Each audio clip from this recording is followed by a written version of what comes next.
Welcome to Clarity Mind. Today, we take a journey through pain, conflict, and the timeless wisdom of the Buddha.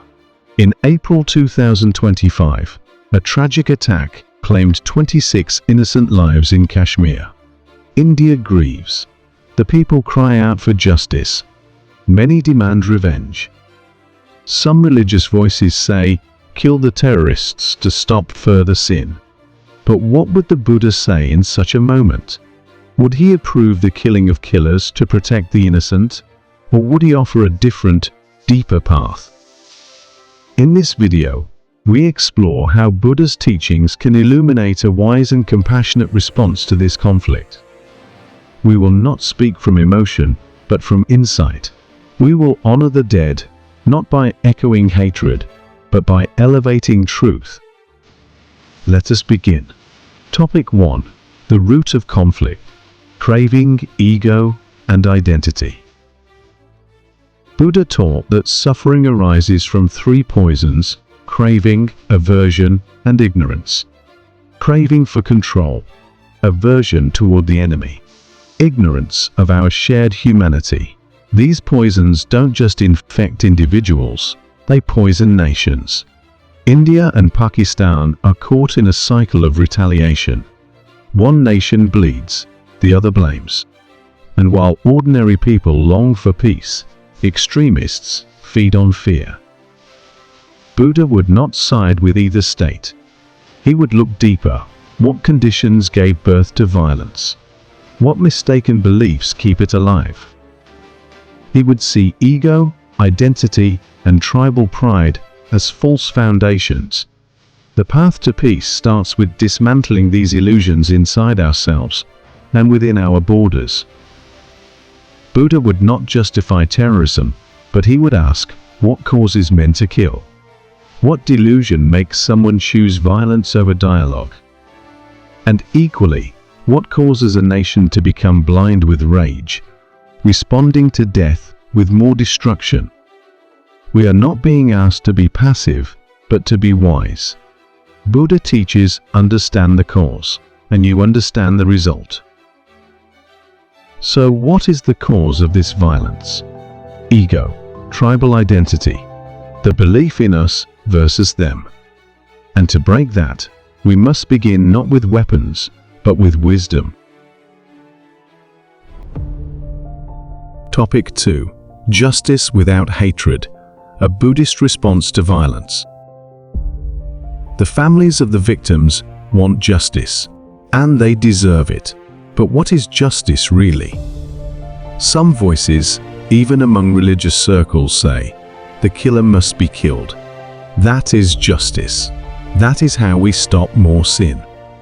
Buddha understood this logic, but he transcended it. He said, in this world, hatred never ceases by hatred. It ceases only by love. This is an eternal law. Killing the killer may stop one hand from striking again, but it does not stop the hatred in the heart. That seed grows elsewhere, in another mind. Buddha would ask, is it enough to end one life? Or must we end the causes of violence, ignorance, indoctrination, suffering? True justice comes when we understand the full truth, hold the guilty accountable through wise, ethical means, prevent future harm with compassion, not cruelty. Buddha never endorsed inaction, but he warned against reactions that mirror the very violence we condemn. Topic 3. The middle path between rage and passivity. The pain is real. The anger is deep, and yet the Buddha taught the middle path. Not passive surrender, not explosive revenge. The middle path is wisdom in action. It sees the suffering on both sides. It responds firmly, but without hatred. We can investigate fully, protect our borders wisely, reject extremism in all forms, but we must not let grief become fuel for endless retaliation.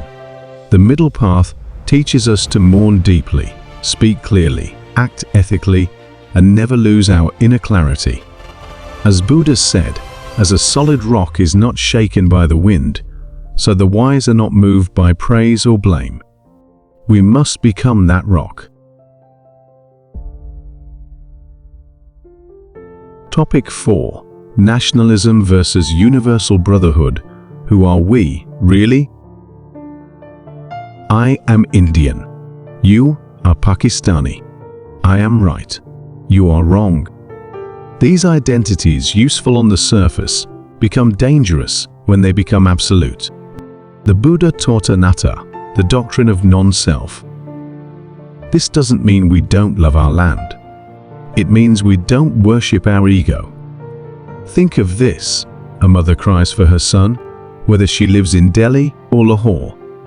A soldier dies, and his daughter is left fatherless, whether he wore an Indian or Pakistani uniform.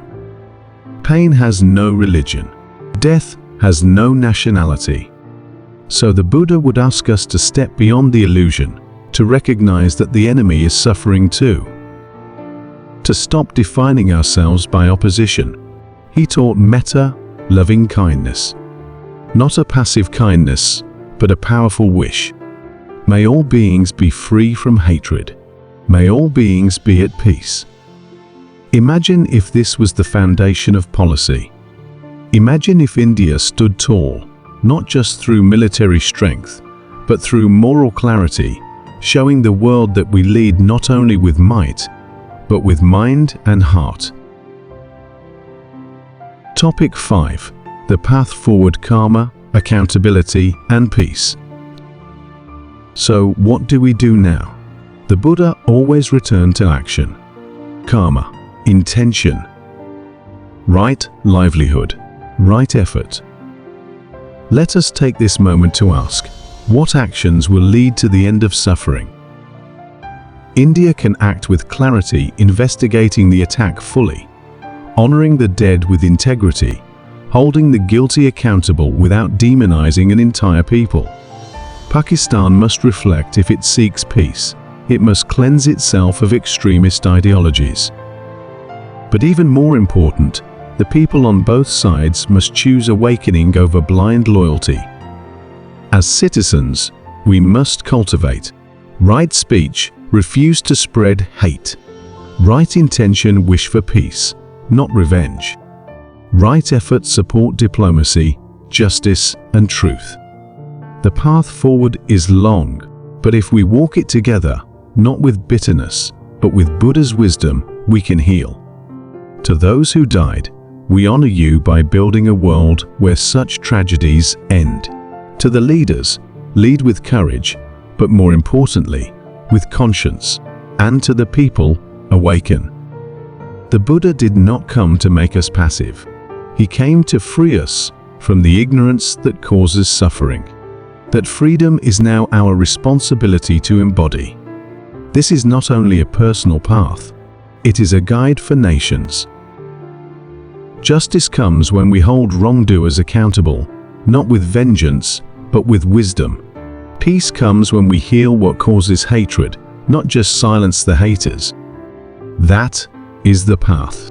That is the responsibility. That is the legacy we can leave. Finally, core message that we conclude is, the wheel of suffering turns endlessly unless we choose to stop it. The Buddha gave us the tools. Not magic, not slogans, but deep truths. Truths about the mind, about anger, about peace. The Buddha did not avoid hard truths. He looked into the fire of suffering and offered a path out. We now stand in that fire. Let us not burn with hatred. Let us burn with awakening. Let India rise, not only in power, but in wisdom.